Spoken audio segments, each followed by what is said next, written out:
इससे रिलेटेड हम कुछ इंपॉर्टेंट क्वेश्चंस भी देखेंगे जो कि अक्सर एग्जाम्स के अंदर पूछे जाते हैं। ठीक है, तो चलते हैं। तो फर्स्ट क्वेश्चन अक्सर एग्जाम में पूछा जाता है, भारत के मूल संविधान में कुल कितनी अनुसूचियां थी? तो हमारे उस टाइम कितनी थी? सिर्फ और सिर्फ 8 थी। लेकिन आज के टाइम की अनुसूची की बात करें तो वर्तमान में कितनी है? 12। ठीक है। सेकंड क्वेश्चन होता है, भारतीय संघ में नए राज्य के गठन का प्रावधान किस अनुसूची में किया गया है? तो प्रथम अनुसूची। ये जितने भी नए स्टेट डेवलप करने बनाने है ना उनका, तो हमें किस में अपडेट करना पड़ेगा? उनको प्रथम अनुसूची के अंदर उनका विवरण दिया हुआ है।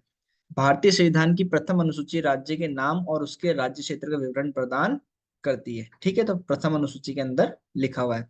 भारतीय संविधान में 9वीं अनुसूची को किस संविधान संशोधन के माध्यम से जोड़ा गया है? तो याद रखिएगा, प्रथम संविधान संशोधन जो कि वर्ष 1951 में हुआ था। अभी अपन ने पढ़ा था मूल में कितने थे? सिर्फ 8 ही अनुसूचियां थी। लेकिन जब 9वीं अनुसूची किस संविधान संशोधन के माध्यम से जोड़ी गई? तो प्रथम संविधान संशोधन जो 1951 के अंदर हुआ था। ठीक है, तो चलिए आगे चलते हैं। भारत के संविधान की किस अनुसूची में विभिन्न राज्यों में अनुसूचित क्षेत्र के प्रशासन और नियंत्रण के लिए विशेष उपलब्ध है? तो प्रशासन और नियंत्रण के लिए किसमें दिया गया है? 5वीं अनुसूची के अंदर बताया गया। ठीक है, चलिए नेक्स्ट पेज पे चलते हैं। सरकारों द्वारा शुल्क एवं कर लगाने का अधिकार संविधान की किस अनुसूची में? तो जितने भी अपने ऊपर टैक्सेस लगते हैं ना, तो वो कौन सी अनुसूची में लिखा हुआ है? उसके अंदर 7वीं अनुसूची में लिखा है। अक्सर सवाल, ये सवाल पूछा जाता है। ठीक है। राज्य भूमि सुधार अधिनियम को संवैधानिक सुरक्षा प्रदान करने हेतु इसे किस अनुसूची में सम्मिलित किया गया? तो 9वीं अनुसूची में किया गया है। ठीक है। एंड मोस्ट इंपॉर्टेंट 10वीं अनुसूची। 10वीं अनुसूची को 52वें संविधान संशोधन अधिनियम 1985 द्वारा संविधान में जोड़ा गया था तथा 91वें संविधान संशोधन अधिनियम 2003 द्वारा इसे संशोधन किया गया, मतलब एक तरीके से अपडेट किया गया। इसे दल बदल विरोधी कानून भी कहा जाता है। अक्सर क्या होता है, कुछ नेता यदि पहले बीजेपी में होते थे, कांग्रेस में चल जाते हैं, कांग्रेस से होते तो बीजेपी चल, तो उन्हें ऐसा ना हो, इससे रोकने के लिए क्या बनाया था? एंटी डिफ्लेक्शन लॉ बनाया गया था। तो ध्यान रखना वो कौन सी अनुसूची में आता है? 10वीं अनुसूची में आता है। सबसे पहले जो हमने 1985 में 52वें संविधान संशोधन द्वारा इसको डाला था, दल बदल कानून बनाया था। फिर अभी 91वें संविधान संशोधन द्वारा हमने इसको क्या किया? थोड़ा अपडेट किया 2003 के अंदर। तो 52 और 91 दोनों पूछा जाता है ना? तो आपको ये दोनों चीजें ध्यान रखनी है। अंग्रेजी भारत में बोली जाने वाली एक प्रमुख भाषा, परंतु इसे संविधान की 8वीं अनुसूची में शामिल नहीं किया गया है। तो आपको बता दूं, जो हमारी शेड्यूल लैंग्वेजेस हैं उसके अंदर इंग्लिश को शामिल नहीं किया गया है। ठीक है। तो अब देखिए, हम इस यहाँ पे जितनी 12 अनुसूचियां हैं उसके अंदर क्या क्या, देखो इसके अंदर संबंधित अनुच्छेद तो कभी मेरे ख्याल पूछे नहीं जाते, लेकिन हमें एक बार देख लेना है। इसमें से कुछ ऐसे अनुसूचियां जो कि अक्सर पूछा जाता है ना, वो उसके अंदर क्या क्या आती है, तो ये थोड़ा सा हमें ध्यान से देखना है। ठीक है। तो बात करते हैं पहली अनुसूची की। तो पहली अनुसूची में क्या है? जो राज्य और संघ के क्षेत्रों के नाम है ना, उनकी सीमाएं, कि कहाँ से वो, उनके एरिया के बारे में बता रखा है फर्स्ट अनुसूची के अंदर। ठीक है।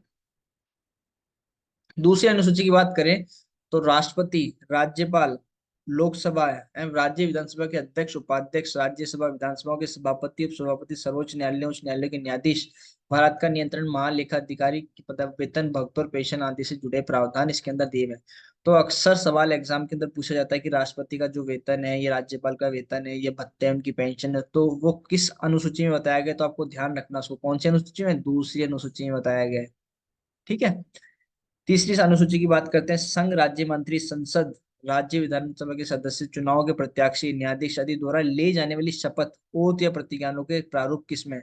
तो ध्यान रखना, अक्सर क्वेश्चन ये पूछाते हैं कि ओथ जो शपथ ली जाती है या प्रतिज्ञान ली जाता है ना, तो किसके अंदर बताए गए? तो तीसरी अनुसूची के अंदर बताए गए, है ना? ये बहुत इंपॉर्टेंट क्वेश्चन। चौथी अनुसूची में क्या था? राज्य और संघ राज्य क्षेत्रों की राज्यसभा में स्थानों का आवंटन, कि किसका स्थान कौन सा है ना, तो ये बताने के लिए किसमें लिखा गया है? चौथी अनुसूची के अंदर बताया गया है। अनुसूचित क्षेत्र व जनजातियों के प्रशासन या नियंत्रण से जुड़े प्रावधान किसमें बताए? 5वीं अनुसूची के अंदर बताए। ठीक है। छठी अनुसूची की बात करते हैं, मोस्ट इंपोर्टेंट है ना, अक्सर इससे क्वेश्चन बनते हैं। असम, मेघालय, त्रिपुरा और मिजोरम राज्य के जनजातीय क्षेत्रों में के प्रशासन से संबंधित उपलब्ध है। तो जो असम है ना, असम मेघालय, एमएमटी जिसे कहते हैं, इसे याद करते हैं AMMT से, है ना? असम, मेघालय, मिजोरम और त्रिपुरा। तो इसके बारे में किस अनुसूची में बताया गया? छठी अनुसूची के अंदर। और इसका अनुच्छेद भी याद रखना है, क्योंकि अनुच्छेद 244 के ऑब्जेक्ट 2 में और 275 के 1 में बहुत मोस्ट इंपोर्टेंट क्वेश्चन है, पूछा जाता है। 7वीं अनुसूची की बात करें, बहुत इंपॉर्टेंट है। संघ सूची, राज्य सूची और समवर्ती सूची में शामिल विषय। तो संघ सूची के अंदर, राज्य सूची में और संवर्ती सूची में जो भी विषय आते हैं उसके अंदर किसके अंदर लिखे हैं, वो 7वीं अनुसूची के अंदर उसके बारे में हमें बताया गया है। ठीक है। 8वीं अनुसूची की बात करें तो जो हमारी भाषाएं, जो हमारी लैंग्वेजेस है ना, 22 भाषाओं को सूची, वो किसके अंदर है, 8वीं अनुसूची के अंदर। ठीक है, अक्सर क्वेश्चन पूछा जाता है। ठीक है, इनके अनुच्छेद भी याद रखने हैं, अनुच्छेद 344 वन में और 351 के अंदर। 9वीं अनुसूची की बात करते हैं, इसमें भूमि सुधार में जमींदार उन्मूलन से संबंधित अधिनियम, नियम, विनिमय तथा जिनके न्यायिक पूर्ण से बचाने के लिए इसे सम्मिलित किया है। तो भूमि सुधार की, जमींदार की बात करें तो कौन सी सूची में आता है, 9वीं सूची में।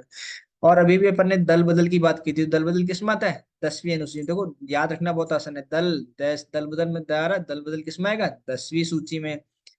के आधार पर संसद और विधानसभा के सदस्यों को निरंतरता में संबंधित उपलब्ध है, उपबंध है। ठीक है। 11वीं अनुसूची की बात करें तो ये भी बहुत इंपॉर्टेंट है, अक्सर एग्जाम में पूछा गया है। पंचायतों की शक्तियां उत्तरदायित्व निर्धारित किए गए है ना, तो पंचायतों की शक्तियां उत्तरदायित्व की बात करें तो 11वीं अनुसूची में उसके अंदर बताया, बारे में बताया गया है। ठीक है। नगर पालिकाओं की शक्ति उत्तरदायित्व की बात करें तो कौन सी अनुसूची है, 12वीं। ये याद रखना मोस्ट इंपॉर्टेंट है। ठीक है। 8वीं अनुसूची में सिंधी भाषा 21वें संविधान संशोधन द्वारा और 1967 द्वारा जोड़ी गई थी। तो ये ध्यान रखना कि हमेशा क्वेश्चन पूछा जाता है ना, कि जो सिंधी भाषा, उसको कौन से संविधान के द्वारा किस सन में जोड़ा गया था। तो आपको ध्यान रखना है 21वें संविधान संशोधन द्वारा 1967 में इसको जोड़ा गया था। तो